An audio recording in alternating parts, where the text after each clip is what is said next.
What's going on? Uh, some people might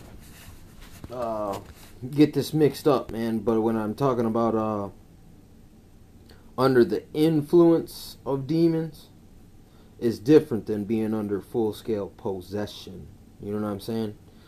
Like possession would be like a person that done lost their mind and something else is in there controlling their body, like a remote control car. Basically, that's what possession is.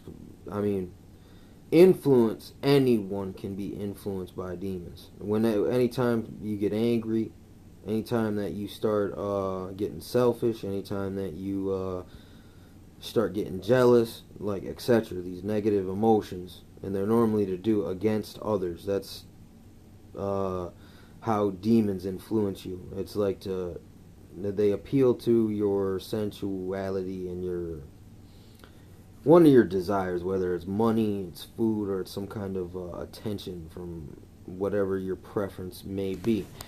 That's pretty much.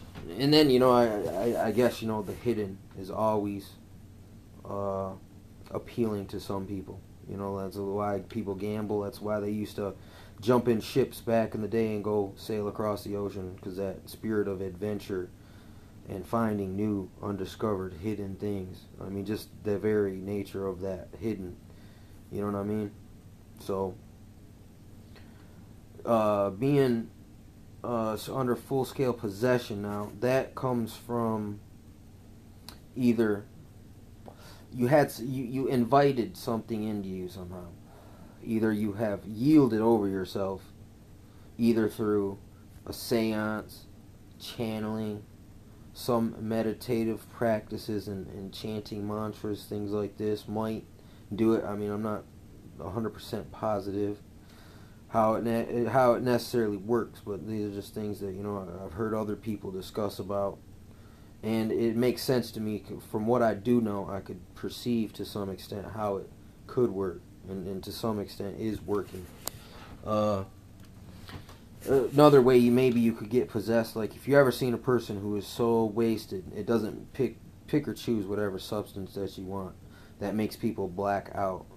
I mean, you could almost say that is a perfect time for, if you have a demon that's influencing you, that's a good way to get possessed, because look, you don't have no judgment. You're just kind of animated there, but you're blank. So something can just start emitting a frequency into your mind, into the electrochemical aspect of you that you really can't see going on. No one can really see what's going on electrochemically.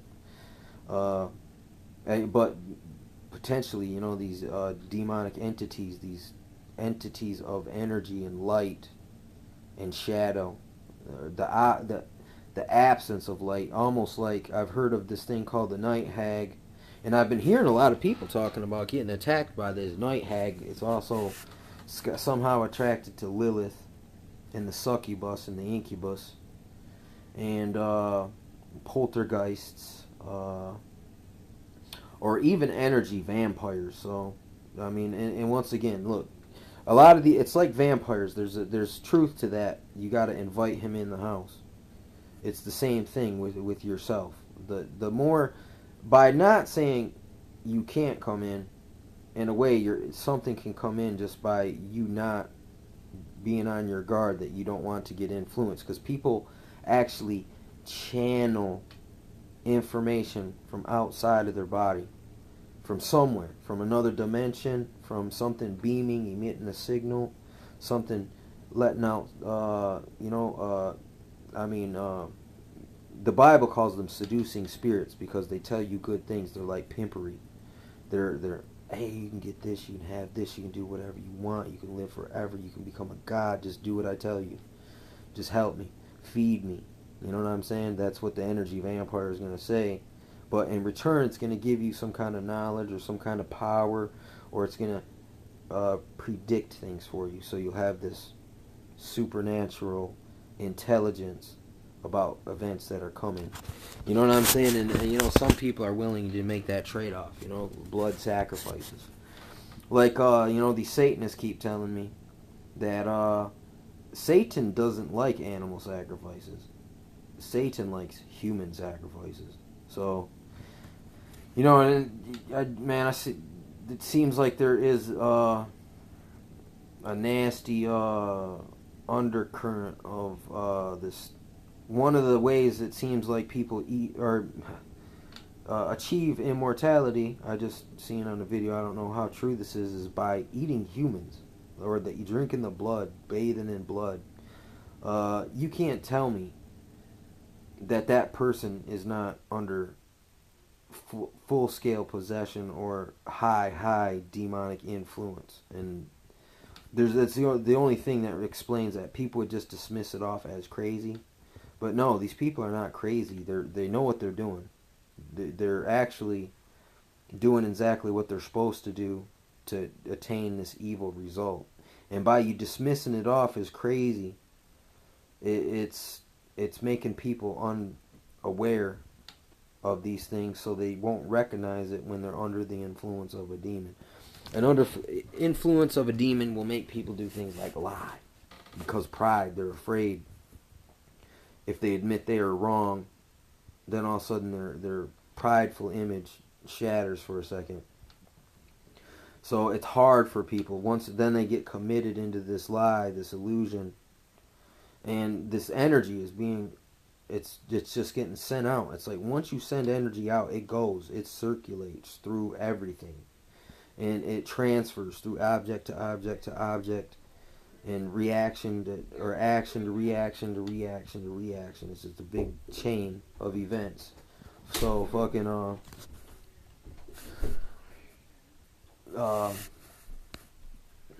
there's a big difference between demonic possession and being under the influence of a demon. Being under the influence of a demon, you still have control there. Being under possession, it's something is pushing the person's soul out of the way, kind of like, and then sitting inside of the vessel. And influence is just, it's something. I mean, it just means to suggestion, tempting. There's a great analogy, or through a deception. I mean, all you got to do is just have some ignorance somewhere, and it can be exploited for some kind of. There's got to be some kind of benefit. There's got to be some kind of pay for the way this works. I mean, the demon's got to be getting something out of it,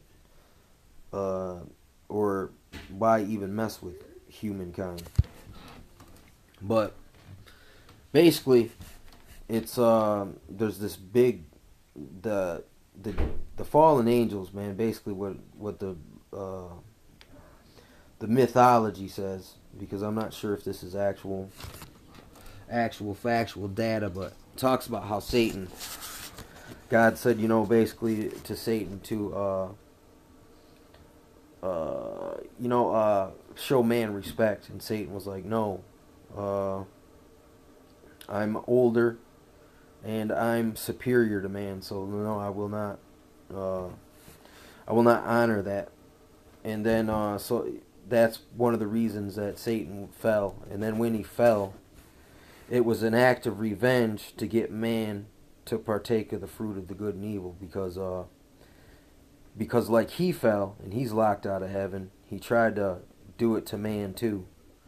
And I mean, and man wasn't just a manipulated person thing. It's man went along with this. He was a willing participant in a lot of cases, just like we got right now. These people are willing participants in this. They're not just deceived. They're very aware of what they're doing, and by keeping you in the dark about the fact that possession is real, demonic influence is abounding. I mean, it explains a lot of this weirdness. But see, an influence, you are in control. Possession, something else is in control. There's a big difference. Anyone can be influenced. Not everyone can be possessed. The easiest candidates for possession are dabblers in magic, and seance ceremony, channeling, sorcery, witchcraft, blood rituals, sex rituals, uh, just any type of rebellion. And it basically what it is, it's you develop this insatiable personality, either whatever it is. It's just that's what the demons. That's what they're. The demons were the spirit of the giants. The thing about the giants, while they were in flesh, they consumed and consumed and consumed and consumed. Then started devouring everything. Then they devoured each other. I mean, basically, it's the spirit of insatiability to our sensual things, to the stomach, things that you see, things that you hear, things that you smell, things that you feel, emotional content. Even a lot of knowledge is very, it's sensual, it's earthly, even though it's not necessarily physical because it's just going on in consciousness. So uh, that's why anytime an obsession comes into play, or an addiction, or an over emphasis on certain things, this is all the spirit of demons because they're insatiable. So I guess you can't be content and insatiable at the same time, so something to keep in consideration there. The more ambitious or greedy or prideful and glory seeking you are, the more potential there is there for influence, to the point where you could become full scale possessed. So, because the deeper you go, the wider open the door is, and then sometimes if you let little ones in, it attracts the bigger ones. You know what I'm saying? So, study into this stuff. I mean, it's not necessarily that I believe this. This is what they believe, and I just happen to see the documents and the proof. So it's going on. There's only a idiot would dismiss it off entirely, because I mean it's obvious. If you add this element in, it explains a lot of these evil atrocities that we see from day to day.